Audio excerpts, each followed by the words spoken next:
So when you're doing this, we do have a fair bit of communication. So I'm rowing solo, but I do have communication with various people. So we have satellite phones where we can call anyone we want to. We're going to be in touch with the safety team of the World's Toughest Row quite often.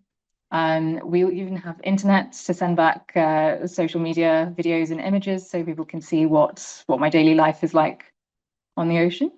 Um, so in terms of communication, it's mainly through satellite phone that we contact our safety team, so they're checking that we're okay.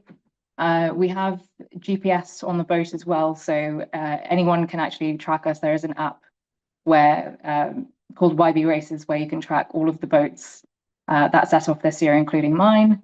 So everything's GPS tracked, everything's monitored, and of course we do have safety training that we go through as well in terms of that. So yeah, physically you're on your own, but there is a lot of communication back and forth with various people.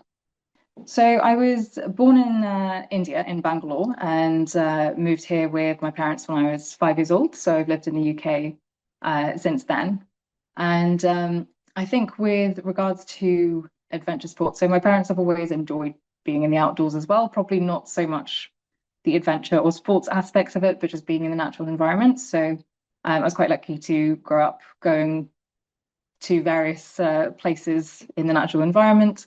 Um, but in terms of adventure sports, I guess it isn't very common for, I guess, people from Indian backgrounds or Asian backgrounds to be encouraged to do this sort of thing. And that is only one of the reasons why adventure sports is not very diverse or representative of the population, I guess.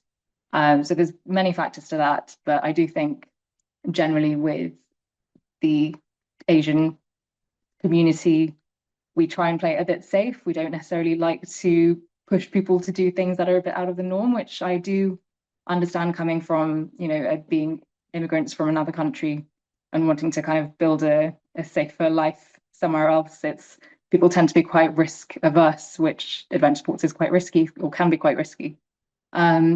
So I think that's something that with my generation at least, I want to break and say, okay, if I can do this, then it's fine for other people to do anything that's different or not common within our community. So I think that was part of the message of doing this.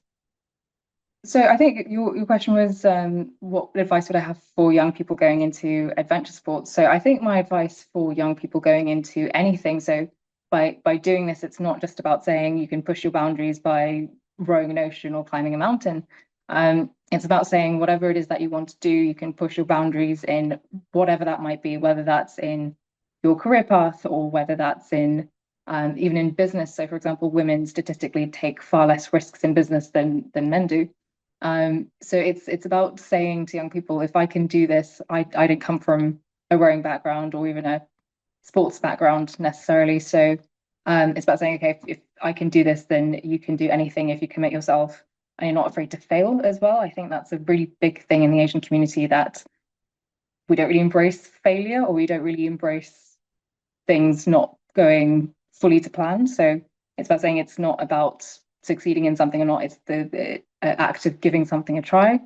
And if you do, you can, find that you do things that you didn't even think you could do. So that would be my message, I think.